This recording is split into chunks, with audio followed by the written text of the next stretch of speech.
Qual a sua trajetória na política, Marcinho?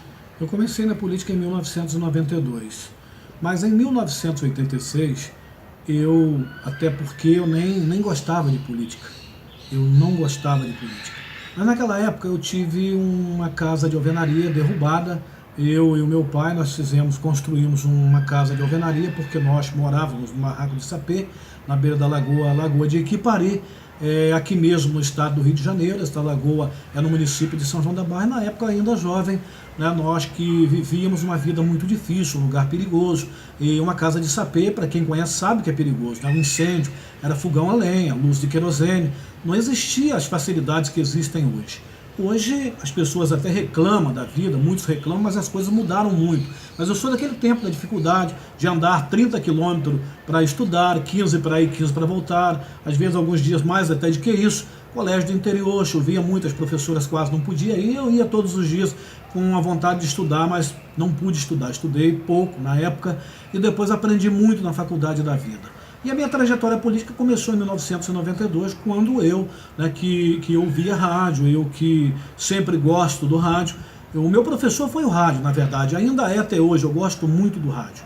As pessoas hoje estão em outro mundo, a gente sabe que a internet ela ganhou um campo muito grande, né? Hoje é um meio de comunicação, as redes sociais muito forte, e eu tiro o chapéu para esse pessoal que sabe lidar com os meios de comunicação das redes sociais. Mas na minha época todo mundo sabe, não existia um celular, não existia o que existe hoje.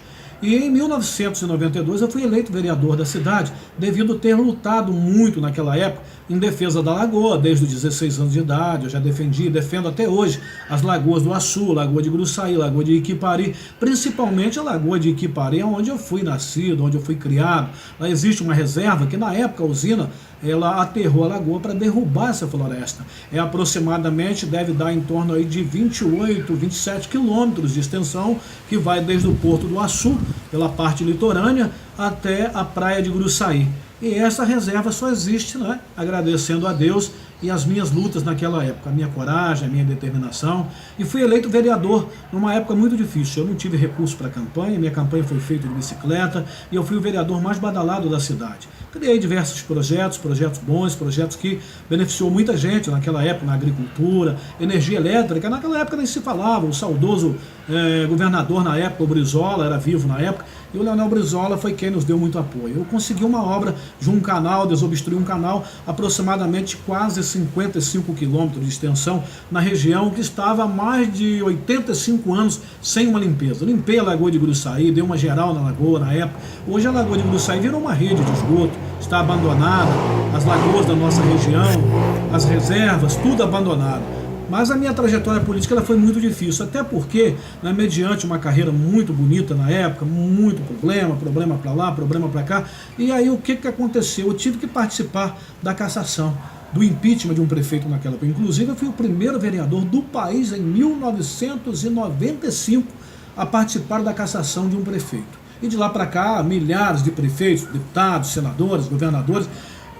Tanto é que existe até ex-presidente da República preso, ex-governador preso, e aí você vê que é um escândalo nacional. Meu propósito, naquela época era um propósito de melhorar a região, né, mas eu acabei me desestimulando com a política da época. Naquela época também não existia recurso no meu município, era um município bem maior, São Francisco de Itabapoana não era emancipado. Participei do projeto também da emancipação daquele município, para que desse força àquelas pessoas, para não ter que ir a São João da Barra, atravessando de um lado para o outro para mais de 80 quilômetros. Ainda existe a construção de uma ponte que está sendo construída agora, para ligar São Francisco a São João da Barra, mas creio que seja mais um elefante branco, tomara a Deus que não. Existem os pilares da ponte antiga, eu vou colocar isso também no Face, eu vou colocar para as pessoas verem. A outra construção da ponte foi parada, parou até hoje, não fizeram nada, e aí recomeçaram uma nova ponte, uma nova estrutura. E aí estou na trajetória política, bom, dei uma parada naquela época, e agora estou recomeçando mais uma vez. Mas de lá para cá eu não parei com a política, eu não parei as minhas lutas. Eu defendo de unhas e dentes o meio ambiente, defendo as lagoas da minha região, o Paraíba do Sul, o nosso delta, o município de São João da Barra, totalmente abandonado, a verdade é essa, porque virou um lixão o Paraíba. O meu sonho é limpar esse Paraíba, preservar, não deixar ninguém jogar lixo dentro dos rios, os canais, as lagoas. A Lagoa de Gruçaí, por exemplo, virou, né, né, um lugar só para colocar lixo. A Lagoa de Quipari estão tentando matar a lagoa. A minha briga é muito grande, a minha luta é muito grande contra poderosos, contra pessoas teimosas, pessoas que resistem ainda em tentar fazer o que não deve, principalmente destruindo o meio ambiente. Esse é o meu propósito, é a minha luta, eu vou continuar, e se eleito for deputado, que só Deus mesmo, só pela fé, porque eu não acredito em nada mais a não ser em Deus e o povo solidário, o povo bom do estado do Rio que possa me ajudar, tá bom? Quais suas propostas assim sendo eleito? Olha, as minhas propostas, né, se Deus me der esta oportunidade, o povo pode ficar tranquilo, porque aqui não tem voto comprado, eu não tenho padrinho político, eu não tenho nenhum padrinho político, eu só tenho somente Deus, e eu tenho certeza de que terei as pessoas solidárias, as pessoas boas que irão participar nesta luta comigo. Através do Face, você vai ver um número, vai levantar a minha história, vai poder ouvir, né, a minha história, os meus projetos, e para o futuro o que eu pretendo, se eleito for deputado estadual, principalmente começar a atuar de imediato em 3 situações que a gente tem, são várias, mas tem 3 muito difíceis: a segurança, a saúde e a educação. Meu lema diz: prometo ou não prometer. Claro que eu não estou prometendo, mas eleito deputado, eu serei, né, um deputado atuante. Eu vou combater, eu vou fazer o que eu puder, o que eu não puder, para poder a gente também ajudar. Porque você vê, policiais, né, que não têm, digamos assim, um apoio necessário, ou seja, o Estado falido, o Estado do Rio está falido.